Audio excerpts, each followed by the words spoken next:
सुप्रभात विद्यार्थीगण।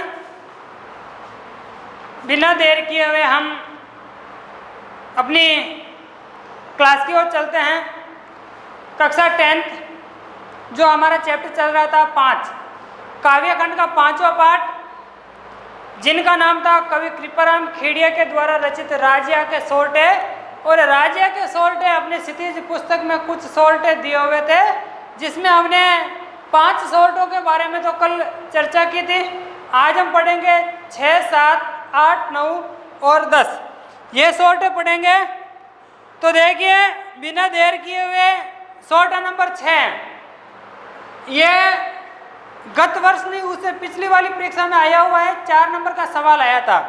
तो वही देखिए, आप भी अपनी बुक खोल के मैं जो पढ़ा रहा हूँ सोरठे को ध्यान से देखिए कि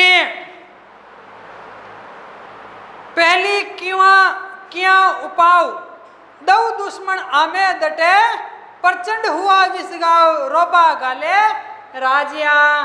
इसमें 3 बातें कही गई है। इसका भावार्थ वो मैं बता रहा हूँ कि समय पर उपाय कर लेना चाहिए। किसी जो संकट आ रहा है उस संकट से पहले, तो इसका अगर प्रसंग लिखना चाहो आप तो समय पर उपाय कर लेना चाहिए। ये इनका मुख्य बात है। 3 बातें दे रखी हैं। देखो, एक तो दे रखा दऊ का मतलब होता है जंगल में लगने वाली आग। जंगल में लगने वाली आग। एक इसमें दे रखा है, देखिए दुश्मन। राजस्थानी भाषा में मैंने पहले ही बता दिया, दुश्मन का मतलब क्या होता है? शत्रु। और क्या दे रखा है? और दे रखा आमे। आमे का मतलब होता है रोग। तो कवि कृपाराम खेड़िया अपने सेवक राजिया को संबोधित करते हुए कह रहा है कि हे राजिया, दऊ यानी जिसको कहते हैं दावाग्नि। दावाग्नि का मतलब होता है जंगल में लगने वाली आग। तो कह रहे हैं कि जंगल में लगने वाली आग जो अपने शत्रु है और रोग, इन तीनों का समय रहते हुए ही हमें उपाय कर लेना चाहिए। किस किस का? जंगल में लगने वाली आग, हमारे शत्रु और रोग, इनका समय रहते हुए इनका उपाय कर लेना चाहिए। अगर इनका समय रहते हुए अपने उपाय नहीं किया तो ये भयंकर घातक हो सकते हैं हमारे लिए, बाद में हमारे लिए बहुत ही दुखदायी हो सकते हैं। लिखा देखो, एक शब्द है रोबा। रोबा का मतलब क्या होता है? कष्ट। गाले का मतलब होता है देता है, कष्ट देते हैं। कौन? ये कब देते हैं? जब हम इनका समय पर उपाय नहीं करेंगे। तो देखिए लिखा है पहले क्यों उपाय, यानी पहले ही उपाय कर लेना चाहिए। जंगल में लगने वाली आग, दुश्मन और रोग, इनका प्रचंड हुआ विषगाव। जब ये अपने वश की बात नहीं रहेगी, समय पर इनका उपाय नहीं करोगे तो ये आपे से बाहर निकल जाएंगे, और आपे से बाहर निकलने के बाद हमारे हाथ से बात निकल जाएगी और हम इनका उचित उपाय नहीं कर पाएंगे, और बाद में हमें इनसे ज़्यादा ही कष्ट मिलेगा, तकलीफ मिलेगी। तो समय रहते हुए इनका उपाय कर लेना चाहिए। ये है 6 नंबर हो गया पूरा। अब देखिए 7 नंबर, सोरठा नंबर 7 देखिए। सोरठा नंबर 7 में क्या कह रहे हैं? लोक व्यवहार की बात कही है कि हिम्मत कीमत होए, हिम्मत है कीमत होए, बिन हिम्मत कीमत नहीं। करे न आदर कोई रद्द कागज ज्यों राजिया।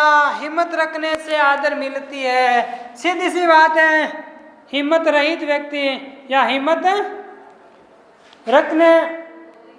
रखने वाले मनुष्यों को मान सम्मान मिलता है। आपके पास हिम्मत है ही नहीं, आपके पास बल है ही नहीं, आपके पास जोश है ही नहीं, और फिर आप कह रहे हैं कि मेरे को मान सम्मान मिले, कतई नहीं मिलेगा। अगर आपके पास हिम्मत है, जोश है, तो आप जहाँ कहीं भी जाओगे आपको मान सम्मान मिलेगा। और जिस मनुष्य में हिम्मत नहीं है उनकी तुलना किससे की गई है? एक रद्दी कागज के समान। रद्दी कागज का कोई मूल्य होता है क्या? रद्दी कागज का कोई मूल्य नहीं है। उसको हथेलियों में ऐसे मसल के कहीं डस्टबिन में डाल दिया जाता है। किसको? रद्दी कागज को। तो जिस प्रकार एक रद्दी कागज होता है ना, रद्दी कागज का कोई मूल्य नहीं होता है, उसी प्रकार जिस मनुष्य में हिम्मत नहीं होती है वो वैसे ही होता है। तो देखिए, हिम्मत कीमत हो, हिम्मत की ही कीमत होती है। हिम्मत की हर जगह मान सम्मान मिलता है हिम्मत वाले मनुष्यों को ही। बिना हिम्मत कीमत नहीं। जिस मनुष्य में हिम्मत नहीं है उसका कोई मान मनवार नहीं करता है, कोई मान सम्मान नहीं करता है। करे न आदर कोई भी आदर नहीं करता है। किसका? बिना हिम्मत वाले मनुष्यों का। रद्द कागज जो राज्य, रद्द का मतलब बेकार या रद्दी कागज के समान होता है वो मनुष्य जिसमें हिम्मत नहीं होती है। आशा करता हूँ ये आसानी से आपको समझ में आ गया होगा। आगे वाला देखिए 8 नंबर सोटा नंबर 8 देखिए, पढ़िए आप 8 नंबर सोटा में क्या कह रहे हैं। 8 नंबर सोटा है कि उपजावे अनुराग कोयल मन हरकत करे, कड़वो लागे काग रस नारा गुण राजिया। इसमें वाणी के महत्व को बताया है। वाणी का महत्व बताया है। वाणी का महत्व देखिए कि उपजावे का मतलब उत्पन्न करती है। अनुराग का मतलब होता है प्रेम। उपजावे अनुराग कोयल मन हरकत करे। हरकत का मतलब होता है प्रश्न करना। सीधी सी बात है कि कोयल, इसमें वाणी के महत्व को बताते हुए कोयल की जो वाणी होती है, कोयल की जो कूक होती है, कोयल का जो स्वर होता है वो अत्यधिक मधुर होता है। और कोयल की स्वर को हम सुन करके, कोयल की जो कूक सुन करके हमारा मन अत्यधिक प्रश्न होता है और ये कहता है कि ये लगातार बोलते ही रहे। कड़वो लागे काग, और कौवे का स्वर कैसा होता है? कर्कश होता है, कटु होता है। जब वो बोलता है तो हमें तकलीफ होती है। हम ये सोचते हैं कि ये क्यों बोल रहा है, इनको जल्दी से पत्थर मार के उनको भगा देते हैं। और जब कोयल बोलती है तो आप कह रहे हो कि इनको बैठे रहने दो और बोलने दो। कड़वो लागे काग रस नारा गुण राजिया। रचना होती है वाणी। रचना क्या होता है? वाणी कहो या जीव कहो एक ही बात है। तो ये वाणी का महत्व है। तो इसकी सीधी सी बात है, मनुष्य को भी मधुर वाणी का प्रयोग करना चाहिए। किसी को भी ऐसा आप शब्द नहीं कहना जिसको आगे वाले को हृदय में कोई बात खटके, इसलिए वाणी के महत्व को बताया है। वाणी की मधुरता का भाव है यहाँ पर। आप जिस प्रकार एक कोयल बोलती है ना, उस प्रकार आप कोयल के समान आपको मीठी वाणी बोलनी चाहिए। कौवे के समान कड़वा नहीं बोलना चाहिए। तो यहाँ कोयल सज्जन का प्रतीक है। यहाँ कोयल है वो किसका प्रतीक है? सज्जन व्यक्ति का। और जो कौवा होता है वो किसका प्रतीक है? कौवे है दुर्जन व्यक्ति का प्रतीक है। दुर्जन व्यक्ति का प्रतीक है, ध्यान रखना। तो सीधी सी बात है, उपजावे अनुराग प्रेम उत्पन्न करती है। कोयल मन हरकत करे, कोयल की कूक हमारे मन को प्रश्न करती है। कड़वो लागे काग, यानी कौवे का जो स्वर रहता है वो कर्कश होता है, थोड़ा कटु होता है। रसनारा गुण राजिया, ये वाणी का महत्व है। सोर्ट नंबर 9 देखिए, पढ़िए आप सोर्ट नंबर 9 को। 2 सोर्ट और पढ़ेंगे हम। सोर्ट नंबर 9 देखिए क्या कह रहा है कि दूध नीर मिल दोई हेक जिसी आकृत हुए करे न न्यारो कोई राजहंस बिना राजिया। इसमें राजहंस नामक एक पक्षी की विशेषता बताइए। राजहंस नामक पक्षी की विशेषता बताइए। और राजहंस पक्षी होता है विवेकशील मनुष्य का प्रतीक है। विवेकशील मनुष्य का प्रतीक होता है। तो देखिए लिखा है कि दूध नीर, नीर का मतलब क्या होता है? पानी। दूध नीर मिल, मिल का मतलब मिल करके, दो यानी दोनों, दूध और पानी मिलकर के हेक का मतलब एक, जिसी यानी जैसी, आकृति हुए यानी हो जाती है।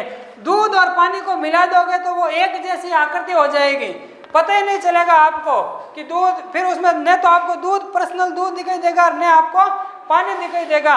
दोनों की आकृति एक जैसी हो जाती है। अब दोनों के मिश्रण को कौन वापस अलग कर सकता है? यही राजहंस नामक पक्षी है, उन दोनों को अलग अलग कर सकता है। उनमें से दूध को तो पी लेता है और पानी छोड़ देता है, ऐसा कहा जाता है। करे न न्यारो कोई, उसको वापस कोई भी न्यारा नहीं कर सकता है। किसको? दूध और जो पानी मिला मिश्रण है उनको कोई न्यारा नहीं कर सकता है। राजहंस बिना राजिया, राजहंस नामक पक्षी के बिना उसको कोई वापस अलग अलग नहीं कर सकता है। तो यहाँ पर वही बात कही है, जो विवेकशील मनुष्य होते हैं ना, विवेकशील मनुष्य वो मनुष्य बुरी बातें और अच्छी बातों का जो मिश्रण होता है ना, उनमें से बुरी बातों को तो छोड़ देता है और अच्छी बातों को अपना लेता है। समझ में आया ना आपको ये दोहा? राजहंस पक्षी के माध्यम से विवेकशील मनुष्य की विशेषताओं का भी वर्णन किया है कि जिस प्रकार राजहंस नामक पक्षी दूध और पानी का जो मिश्रण है उनको अलग करके दूध को तो ग्रहण कर लेता है और पानी को त्याग देता है, उसी प्रकार विवेकशील मनुष्य होता है वो अच्छी बातों को तो अपना लेता है और बुरी बातों का त्याग कर देता है। सोर्टा नंबर 10 अंतिम सोर्टा देखिए, टोटल 15 सोर्टे दे रखे, 5 कल पढ़ लिए, 5 आज पढ़ेंगे और 5 आने वाली क्लास में हम पढ़ेंगे। तो देखिए अंतिम के मलिया गिर मंजार हर को तर चंदन करे, संगत लिए सुधार रुखा ही ने राजिया। संगति का प्रभाव बताया है यहाँ पर भी। किसका प्रभाव? संगति का प्रभाव। जैसी संगति में आप रहोगे वैसा आपके ऊपर इफेक्ट पड़ेगा, प्रभाव पड़ेगा। तो देखिए क्या कह रहा है कि मलिया गिर गिर का मतलब क्या होता है? पर्वत। मलय पर्वत पर, जो मलय पर्वत है ना, मलयगिरी का पर्वत, वहां पर मलयगिरी। मंजार का मतलब क्या होता है? मध्य में या बीच में। मंजार का मतलब क्या होता है? मध्य में या बीच। इस मलयगिरी के पर्वत के ऊपर चंदन के वृक्ष पाए जाते हैं। मैं अपनी भाषा में बता रहा हूँ, मलयगिरी के पर्वत पर चंदन के वृक्ष होते हैं। और चंदन के वृक्ष पूरे चंदन के वृक्ष नहीं होते हैं, लेकिन कुछ दूसरे वृक्ष भी होते हैं। लेकिन वो चंदन के जो वृक्ष है उनसे सुशोभित होकर के चंदन जैसे दिखने लगते हैं। तो ये किसका प्रभाव हुआ? संगति का प्रभाव होता है। मलयगिरी के पर्वत पर हर कोई वृक्ष चंदन का वृक्ष नहीं होता है, लेकिन वो चंदन के वृक्षों के साथ रहने के कारण चंदन के वृक्ष के समान दिखते हैं। देखिए, मलयगिर मंजार हर को तर चंदन करे। तर यानी तरु, पेड़, चंदन यानी चंदन का वृक्ष बना देता है। संगत लीजिए सुधार, संगत लेकर के वो सत्संगति करके अपने आप को सुधार लेते हैं। रुंका ही ने राज्य, रुंका का मतलब होता है वृक्ष। तो सीधी सी बात है, संगति का प्रभाव मलयगिरी के पर्वत पर सारे वृक्ष चंदन के नहीं होते हैं, लेकिन जो वृक्ष चंदन के अलावा जो दूसरे वृक्ष होते हैं वो वृक्ष चंदन के वृक्ष की श्रेणी में रहने के कारण, उनके पास रहने के कारण चंदन जैसे दिखते हैं और चंदन के समान वो भी खुशबू फैलाने लगते हैं। तो इसमें यही कहा है कि मनुष्य को भी अगर आप अच्छे की संगति करोगे तो अच्छा बनोगे, बुरे की संगति करोगे तो बुरा रहोगे या बुरा बन जाओगे। तो यही आपका पाठ था। इसके आज से प्रश्न व्याख्या कर लेनी है आपको। 10 जो शॉर्ट है इसकी सह प्रश्न व्याख्या कर लेनी है। बाकी इनको विस्तार से हम और इम्पोर्टेंट कौन कौन से प्रश्न बन रहे हैं, जब हमारी रेगुलर क्लास होगी, ऑफलाइन क्लास जब आप विद्यालय आओगे तब हम विस्तार से कक्षा में चर्चा कर लेंगे। आप अपना अभी तक जो पढ़ा रहे उनको साथ साथ में पढ़ते रहिए। बाकी 5 शॉर्ट कल पढ़ेंगे। धन्यवाद।